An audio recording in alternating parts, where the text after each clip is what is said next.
In just a few short sentences at the end of 1 Samuel, we read about the downfall of King Saul and his family.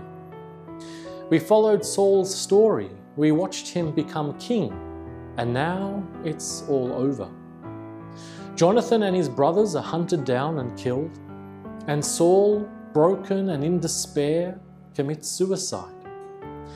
Even worse, the enemy troops then mutilate and shame the bodies of Saul and his sons. Is this how it all ends? Maybe we don't feel very sorry for Saul. After all, he had caused so much strife, not only in Israel, but also in his own family.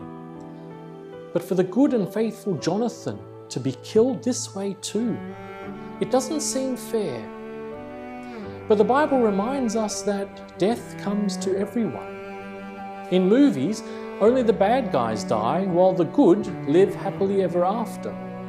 But real life isn't like that. War and violence kill all types of people, the famous and the ordinary, the bad and the good. The sins of some stretch out to also destroy the lives of others. Again, this doesn't seem fair. Saul sinned. He allowed his life to be eaten up by hate and jealousy. So why should Jonathan have to pay the price? What did Jonathan do to deserve such a terrible death? It isn't fair at all, but sadly, that's the way our world often is. The effects of sin spread out and affect others too. One person sins, but others pay the consequences. One generation sins and gives in to the temptations of violence and war, and then their children pay the cost, dying in their parents' war. One generation sins and destroys the world, leaving their children to live with pollution and rubbish.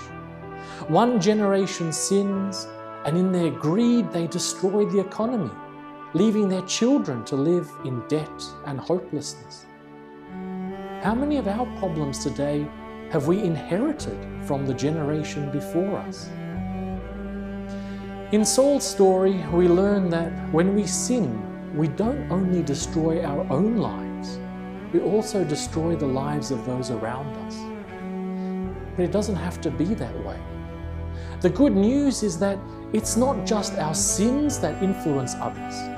When we follow God, when we work for justice and peace, and when we do what is right, those actions also spread out as blessings to those around us. Through our righteous and loving actions, we can have a positive effect on others and leave behind something wonderful for our children, a life full of blessings and love.